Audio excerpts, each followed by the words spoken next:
আসসালামু আলাইকুম রহমতুল্লাহ। একটি শব্দের চারটি রূপ: নাউন, ভার্ব, অ্যাডজেক্টিভ, অ্যাডভার্ব। ইংরেজিতে যাদেরকে বলে ডিরাইভেটিভস। ইংরেজিতে কথা বলতে, লিখতে কিংবা ইংরেজি ভাষা ভালোভাবে আয়ত্ত করতে ডিরাইভেটিভস না শেখার কোনো বিকল্প ওয়ে নেই। কাজে আমাদেরকে ডিরাইভেটিভস শিখতেই হবে। আজকে যে শব্দটি নিয়ে এসেছি সেটা হলো আইকন। এটি নাউন। আইকন অর্থ প্রতিমা বা বিখ্যাত। একটি বাস্তব সেন্টেন্স দেখে নেওয়া যাক এর উপর।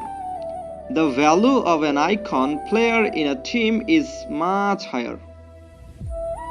একটি দলে প্রতিমা বা বিখ্যাত খেলোয়াড়ের দাম অনেক বেশি। ভার্ব আইকনাইজ, এর বাংলা অর্থ বিখ্যাত হিসেবে বিবেচনা করা। আইকনাইজ এর একটা সেন্টেন্সে ব্যবহার করে দেখা যাক। Everyone iconizes him for his activities. প্রত্যেকে তাকে বিখ্যাত হিসেবে বিবেচনা করে তার কর্মের জন্য। অ্যাডজেক্টিভ আইকনিক, এর বাংলা অর্থ প্রতিমা সংক্রান্ত।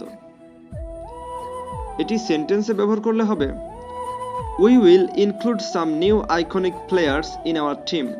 আমরা দলে নতুন কিছু বিখ্যাত খেলোয়াড়কে অন্তর্ভুক্ত করব। আইকন এর কোনো অ্যাডভার্ব নেই। নাউন, ভার্ব, অ্যাডজেক্টিভ পর্যন্তই এর সীমাবদ্ধতা। আমরা এখন পরবর্তী শব্দে চলে যাই। মিথ, এর অর্থ পৌরাণিক গল্প বা কাহিনী। এটি নাউন। এটি যদি সেন্টেন্সে ব্যবহার করা হয় তাহলে এর অর্থ হবে মিথ ক্যারিজ চাইল্ডহুড মেমোরিজ। পৌরাণিক গল্প ছোটবেলার স্মৃতি বহন করে।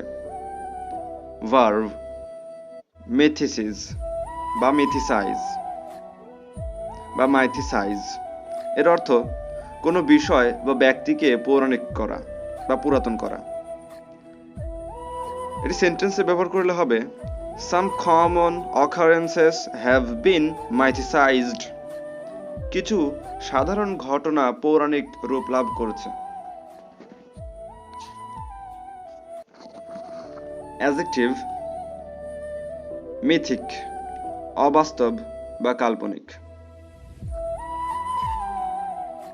এটি সেন্টেন্সে ব্যবহার করলে হবে Generally mythic incidents seem much more pompous and unbelievable.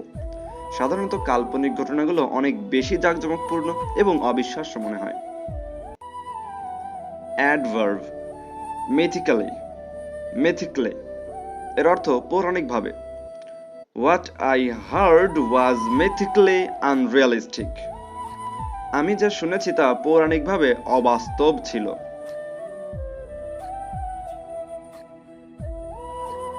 Thank you for watching.